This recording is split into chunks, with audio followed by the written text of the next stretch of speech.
Hi, I'm in the Bearing book on page 74. Usually I start with the reading of the text, but today I'm going to read from the Bearing book first. The section they're dealing with right now is Acts 11, verses 19 to 26a. We'll also cover 26b to 30. But first of all, in their paragraph about 11, 19 to 26, they have the subtitle is "A Great Number, ... became believers," from that text. Okay, so within the paragraph, they reference Acts 11:20 and Acts 11:21. This is what they say. It was here that some Jewish disciples began declaring the good news to, three words are quoted. Well, four words. The Greek-speaking people. That's the part that they quote. Declaring the good news to the Greek-speaking people. So when we read Acts 11, I want you to notice what they leave out of that verse. This preaching was directed not only to Greek-speaking Jews, but also to uncircumcised Gentiles.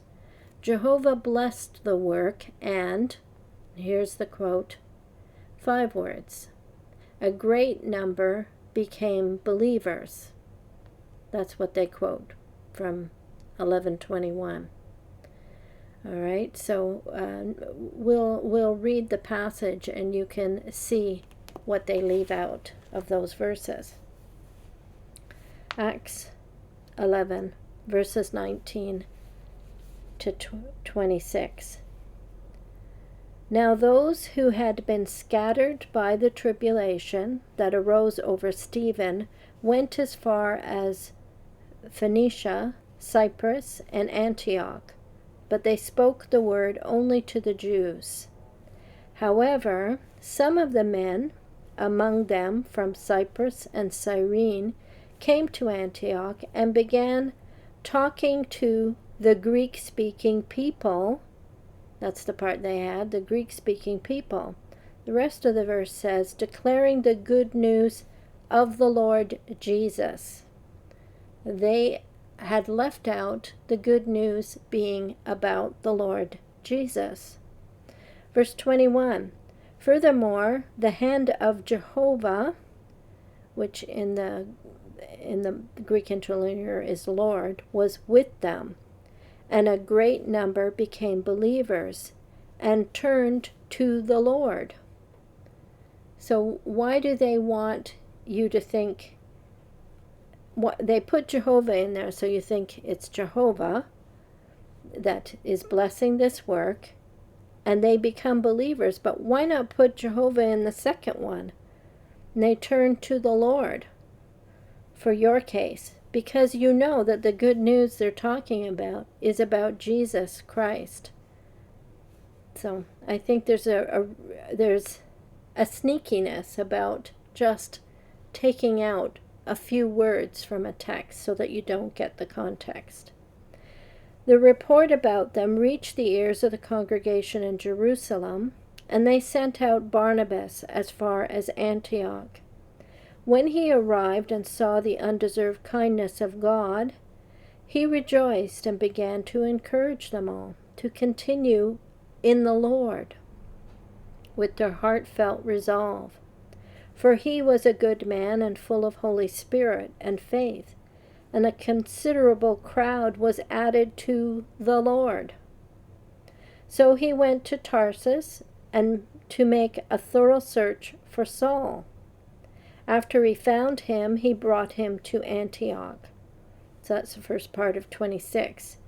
So I think there's Lord several times in this passage. Only one of them they decide to put the name Jehovah in the text. It's not quoting from an Old Testament.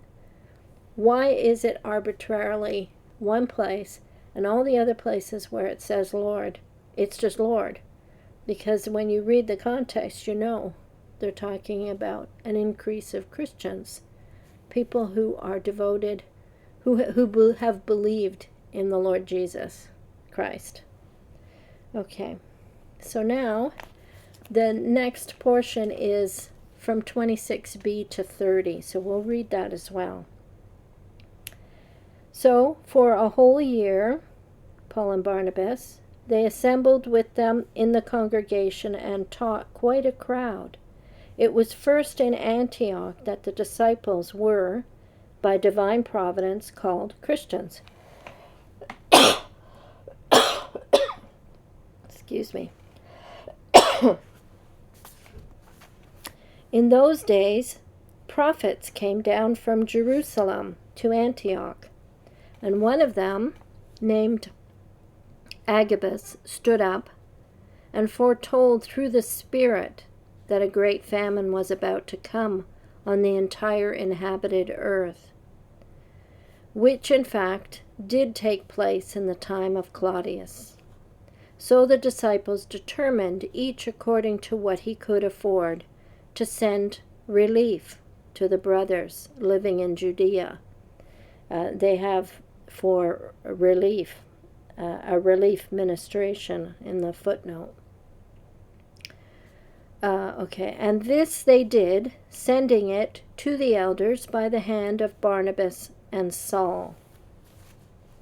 Okay, so the paragraph states that God-approved name, Christians, aptly describe those whose way of life is modeled on that of Christ.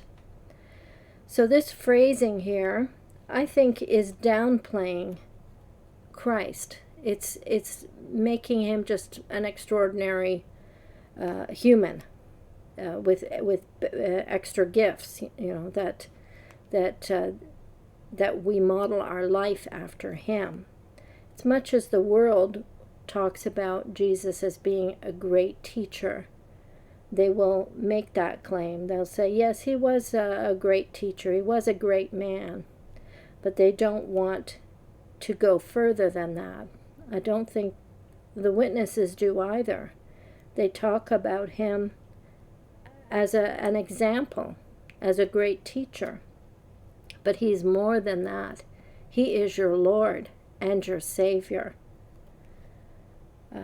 So that's the portion that I wanted to mention in the second part, that they downplay Christ. So the links, accordingly, I've placed as links, why are God our Father and our Lord Jesus Christ not in the vocabulary of Jehovah's Witnesses, based on a sermon reading from McLaren.